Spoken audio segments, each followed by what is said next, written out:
Allah saja difitnah punya putra, dan Rasulullah difitnah sebagai tukang sihir. Allah dan Rasul tidak selamat dari lidah manusia, apalagi aku. A'udzu billahi minasy syaithanir rajim. Bismillahirrahmanirrahim. Astaghfirullah. Astaghfirullah. Astaghfirullah. Astaghfirullahaladzim. Kan dari kemarin aku udah ngomong, gak usah bersembunyi pada kalimat toleransi. Yang jelas-jelas video kamu itu bertujuan untuk menertawakan orang yang mencium Ka'bah serta Hajar Aswad. Mungkin kamu juga lupa, ada orang yang sangat teliti ketika melihat sesuatu. Dan ternyata kamu tuh emang perlu dipaksa ya. Dipaksa buat melek. Semoga cepat ke Yerusalem dan mencium batu juga. Boleh tunjukkan satu ayat yang menyatakan kalau Nabi Muhammad pernah membuat suatu mukjizat? Nggak ada. Yang benar itu, Allah Subhanahu wa Ta'ala membuat Nabi Muhammad mampu membelah bulan menjadi dua, yaitu pada surat Al-Qamar ayat 1-2. Sholat pun juga nggak ada dalam Al-Quran. Kalau nggak fitnah, bukan oten namanya. Memahami Al-Quran itu nggak semudah kamu baca terjemahannya ya.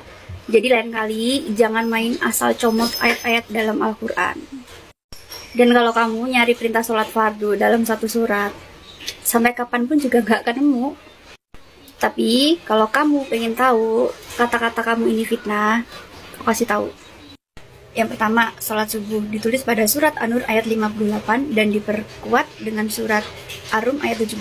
Kemudian sholat zuhur ditulis pada surat Al-Isra ayat 78 dan diperkuat oleh surat Ar-Rum ayat 18. Yang ketiga, sholat asar ditulis pada surat Qaf ayat 38 dan diperkuat oleh surat Ar-Rum ayat 18. Yang keempat, sholat maghrib ditulis pada surat Hud ayat 114 dan diperkuat oleh surat An-Nur ayat 13. Dan yang terakhir, sholat isya ditulis pada surat An-Nur ayat 58. So, ada kan? Baca Al-Anfal ayat 17. Gak ada yang salah. Yang kayak gini kan terjemahnya. Dan sebenarnya jika mereka terbunuh, bukan kalian yang membunuh, tetapi Allah yang membunuh.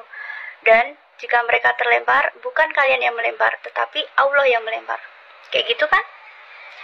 Jadi itu, jika kita memenangkan sebuah peperangan, itu bukan karena kekuatan atau kehebatan yang perang, tetapi karena kekuasaan Allah Subhanahu wa Ta'ala, Nona. Jadi, kalau kamu menggunakan ayat ini untuk menuduh orang Islam itu diajarkan untuk membunuh, salah besar.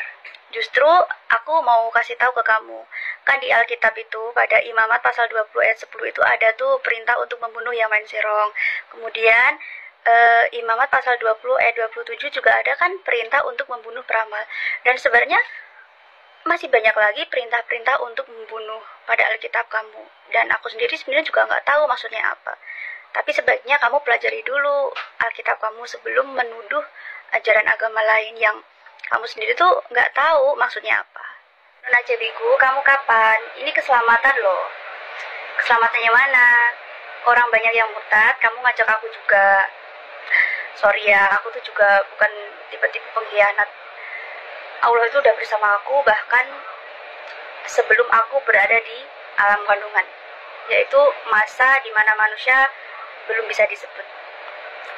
Kemudian seiring berjalannya waktu, Allah itu sebagai Tuhan aku, Al-Quran dan hadis sebagai pedoman, Nabi Muhammad sebagai suri tauladan.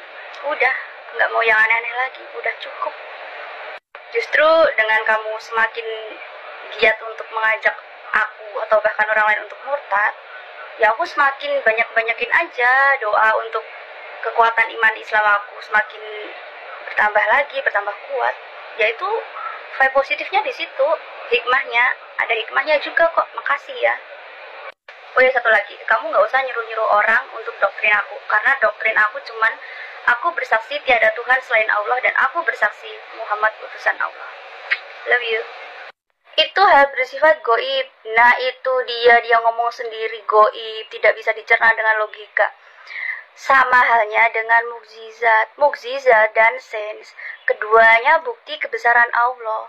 Tetapi kalau mukjizat bisa dijelaskan dengan metode ilmiah, jatuhnya juga sains, ilmu pengetahuan yang bisa dipelajari atau bisa diketahui oleh semua orang.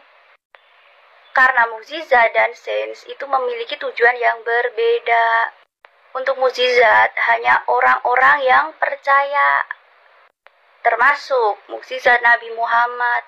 Karena kalian tidak percaya pada Al-Quran dan hadis, makanya kalian juga tidak percaya. Dan apakah kami rugi? Oh, tentu tidak. Dan banyak juga orang yang mendapatkan mukjizat setelah bersedekah atau bersolawat.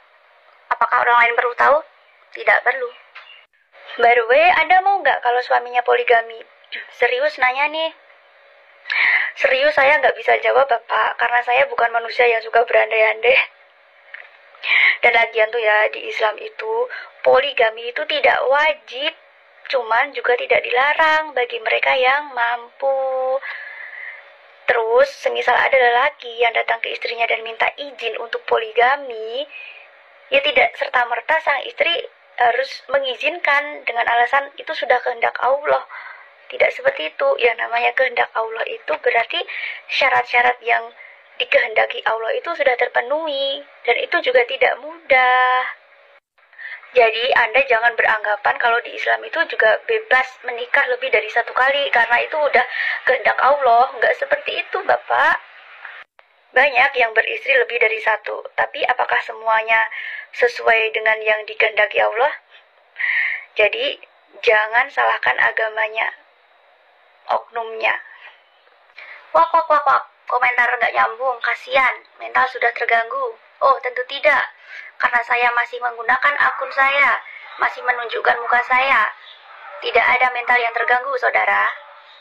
Kamu yang ketawa aku ngomongin iman, terus aku bertanya balik, apa yang membuat kamu yakin Yesus Kristus menyelamatkanmu? Padahal kamu cuma hanya membaca Alkitab dan mempercayainya. Apa jawaban yang lain kecuali iman? Salam waras dan wassalam. Mukjizat itu bermanfaat untuk umat. Manfaatnya belah bulan apa? Tapi sorry, aku nggak akan ngejelasin bagaimana peristiwa itu terjadi di masa itu dan apa tujuannya, ya. Tapi aku lebih concern ketika aku baca-baca komen. Guys, please, kita tuh hidup di zaman digital, ya. Kita bukan hidup di zaman purba atau zaman batu. Kita bisa cari informasi apapun yang kita mau lewat Android kita, iPhone kita, PC, laptop, ya, dengan mudah. Jadi jangan seperti orang yang hidup di zaman batu lah, ya. Kadang aku tuh lihat komen-komen kalian tuh antara jawab pertanyaan orang yang nggak tahu sama orang yang nggak tahu lah,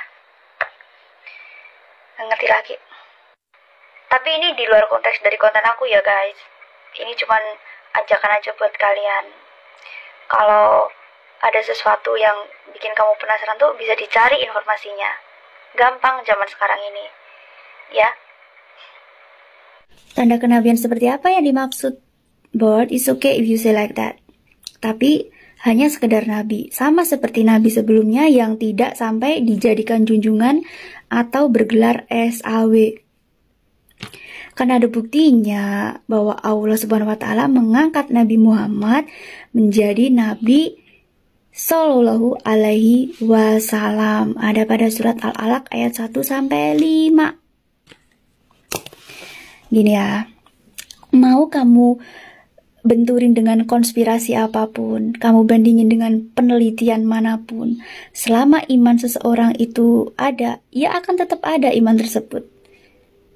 Dan sebaliknya, setinggi apapun ilmu seseorang pada agamanya, seluas apapun pengetahuan tentang agama seseorang, dan sebagus apapun ibadah dia, sedetik aja terbersit untuk keluar dari agamanya, dan Allah mengizinkan untuk keluar, maka keluarlah dia. So, what's the point? Salam mental sehat Nona Cebiku sudah jawab iman Kristen selain Alkitab, dasari beberapa aspek bukti sejarah arkeolog. Kamu tuh siapa? Tokoh-tokoh Islam, ulama-ulama besar, kiai yang ahli dalam keislaman, kamu anggap apa? Hah? Jauh sebelum kamu lahir, mereka tuh udah paham betul dari sekedar apa yang kamu ucap kayak gini.